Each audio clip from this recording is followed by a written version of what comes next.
Well, we are here at Gqeberha, and today, a lot is expected as the president is expected to deliver the 6th State of the Nation address. As you've rightfully said, that the Eastern Cape is slowly becoming, the gas hub and, a home to a lot of, renewable energy, just to do away with non-renewable energy, because we understand, the backlash that could get, or the repercussions of that, as, the years go by in terms of what we are seeing, around the globe.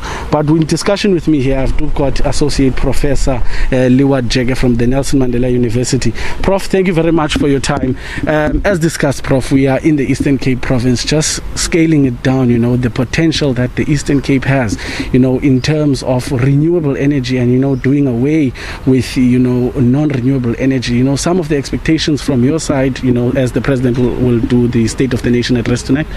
Thanks, Lwando. Yes, the Eastern Cape has become the hub of renewable resources. Like now you're talking about gas, biogas. We have the wind turbines that are all in the Eastern Cape. If you would walk around, maybe for example, if you're driving around the route, the garden route, you find out that there are a lot of turbines. So we are moving from the natural gas, from the natural non-renewable resources, which is coal, oil, and so forth. So we are just shifting and trying to embrace the new renewable resources that we have here in the Eastern Cape. So basically, if you could just put it more lightly to you, it's more of moving from non-renewable to renewable resources. And Eastern Cape is ready for that, because already they have plans that are in place to make sure that by, for example, 2030 we'll be having 60% of our energy coming from renewable resources rather than non-renewable resources.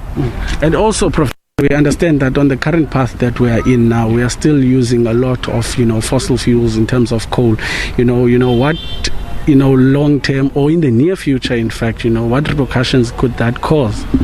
It's sad to talk about these things, because these are really the natural things that are happening now. We find out that agriculture is affected, for example, due to these climate changes.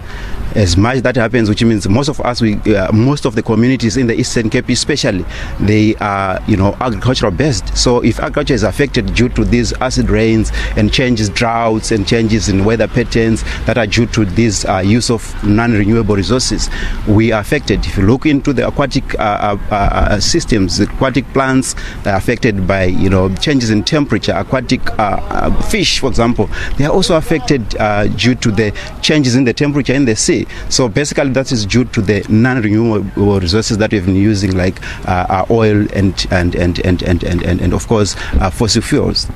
And obviously, Prof, government cannot only do this alone, in terms of harnessing renewable energy within the Eastern Cape. I'm sure also, there needs to be that partnership, from the private sector as well to come on board. Yes, you put it rightly. Public-private partnerships, they are really encouraged at this time. And I believe, I know there are different projects that are going on, especially in the Eastern Cape here, as I've alluded earlier to say, they are really trying to phase out the whole system, like what they've done in India. They're trying to make sure that they come out from the non-renewable resources and they use renewable resources. So public-private partnerships are encouraged, and I hope that as the President is going to speak tonight, definitely will touch in issues like that to make sure that we move from renewable to non-renewable resources due to these repercussions. Drought, we have seen drought. It's changes in seasons. We have seen that sometimes when it sometimes rains too much and sometimes less. So those droughts, persistent droughts, are caused by these issues that we relate to, use of fossil fuels, other than use of these renewable resources like solar that I've alluded to, and the turbines that are, the wind that we have here, perennial wind. Look, Eastern Cape has those coastal winds that really flow.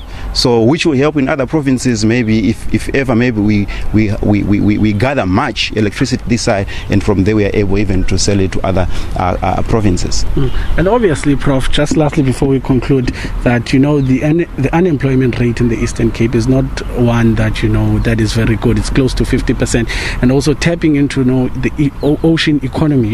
As an environmental economist, this will also have a good economic spin-off in terms of job creation. That's very true, because already the projects that are undergoing, they are really employing a lot of people. So basically it will create employment for the youth and even for those that are really unemployed, maybe at more than the youth as of the adults. So basically, it's another creation. It's another a hole that is available to be filled. So I would also say the same thing, to say, look, if you harness the public-private partnerships, come out with the projects, employ the youth, and from there we'll have our economy doing well. And again, the repercussions of use of the fossil fuels just goes out, because look, we'll be shifting to renewable energy. Thank you very much for your time, Prof. Thank you so much, Lwando. That was Prof. Gqeberha from the Nelson Mandela University, just briefly outlining some of the expectations that, government should focus on as the president will be addressing the SONA later this evening, to also focus more on using renewable energy than non-renewable energy. But it's back to you in studio.